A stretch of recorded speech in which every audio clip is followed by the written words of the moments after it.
Okay, hi everyone, it's Joey here. Just want to have a go at another acoustic blues song called Candyman. And according to my guitar teacher's notes, was from a guy called Mississippi. I've got it written up here, Mississippi John Hurt. I've never heard the song or the original, so I only know, once again, what I learnt many, many years ago and what I've played to this day. Interesting thing, probably haven't looked at this song, no exaggeration, I'm guessing around 26 years. So I dug it out for the first time just a couple of days ago to look at, and I was trying to work out, I've said before, the handwritten tabs my guitar teacher left were not the best tabs you'll ever see. Pretty hard to work out. So for a while I was trying to work out how did this go again. I couldn't remember. So had a long time. It took me a long time to work that bit out. And then when I got to the fingers, remembered that straight away. Unbelievable. So just goes to show when you put lots of hours into these patterns, the fingers remember. They remember a lot, so it's worth putting in the hours because it is all about just I've said before, getting that alternating bass line going, getting the fingers going. So I've got the tabs just for this first bit. Another interesting thing about this song. So everything, the first 4 blues songs I did in this series, they were always 8, 12, or 16 bars that just repeated on a loop. That there might be an intro and a different ending, but otherwise everything in between is the same loop over and over and over. So here, for the first time in this series, we have a sort of a verse-chorus. We have a bridge and an instrumental. So there's actually 3 different song parts.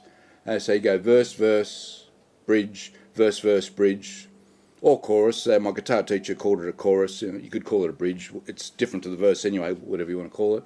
And then you have this quite lengthy instrumental that goes for a good 12, probably a full 12 bars.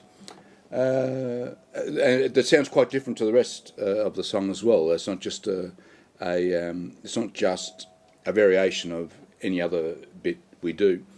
So I'll split this into 2 parts. I reckon let's do the verse and bridge in this first part, and then we'll do the instrumental in a second part, and I'll finish off just playing the whole thing. So let's start. So I always like to start with the bass line. So we open with the 4th beat. You open with this open E, and then you alternate between the A and the higher E. So that's always on the 4th beat, that low E. And you just let it ring.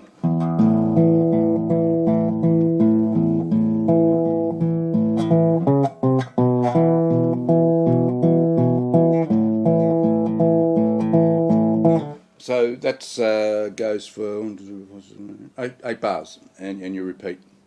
Yeah.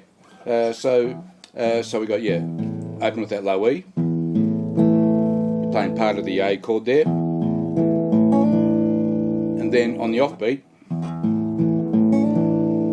you're doing a quick hammer on from the C sharp to the D. So effectively, you're playing at the sus4 there.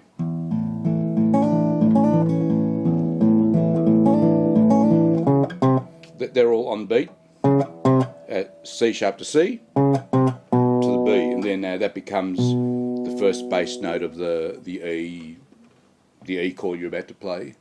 I'll just double check and see if there's an E7. No, there's no 7th played, so it's a straight out E chord. So I play the open E on that second E bass.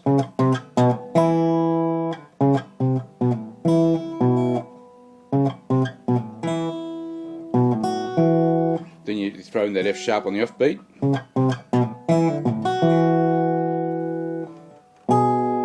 That high G sharp.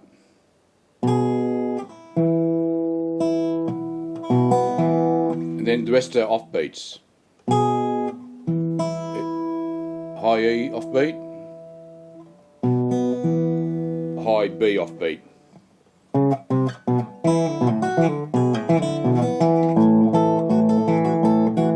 That note and that E to A, this bit, that serves as a turnaround, and it always separates the verses, separates the verse to the bridge, and also separates the bridge to the instrumental when we eventually do it. Now let's look at that A bit. It's a really nice A bit. So you're playing around with that high A, F sharp, F sharp to the high A again offbeat,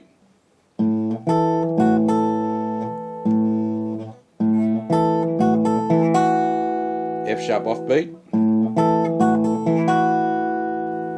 then A on beat, F sharp on beat, another high A offbeat.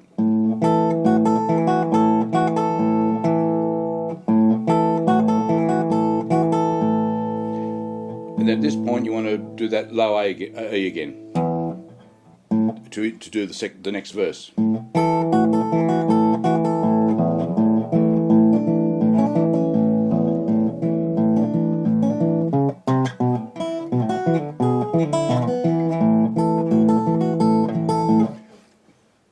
Second time, when you finish the second verse and you've got the bridge coming, rather than go to that low E, which has been introduced in everything so far, you go to the high E.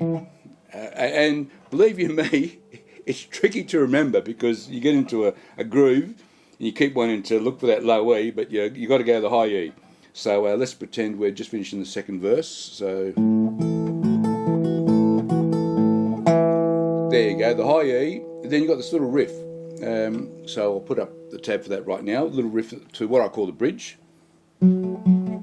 So what you're doing a little run from all 8. These are all 8s, and they're all straight 8s, by the way.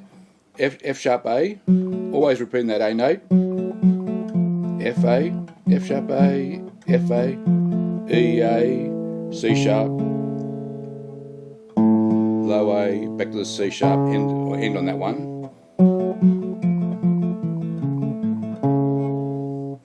And then you sing in the bridge that goes something like, oh, you and the candy man, you're getting mighty slick, oh, yeah.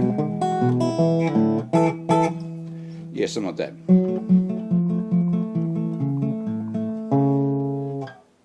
B, now you're onto an E here, so you're playing the B bass, playing that G sharp offbeat, 2 E's,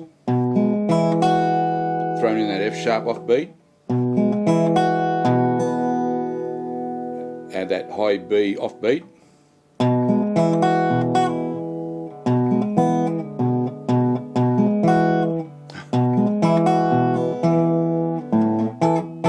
and you finish with 2 of these high A's and repeating that E bass, and you repeat the E note again. So in that last bit you're actually doing that E 3 quarter notes in a row,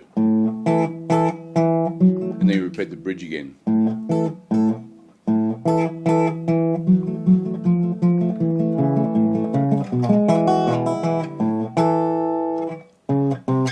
Back to the turnaround.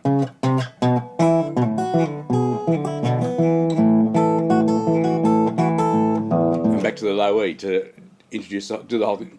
Sorry, the instrumental would start now, but I thought, this is Stax doing one lesson.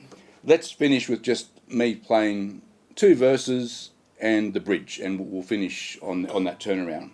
So let me get my little metronome going, and we'll finish with that.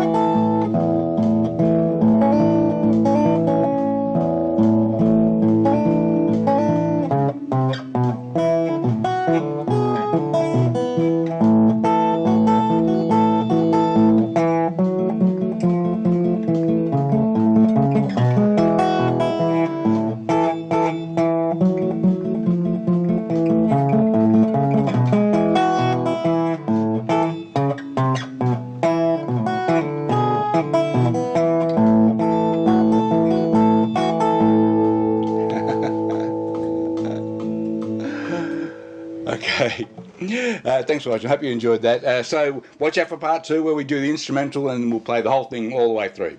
Thanks. Bye-bye.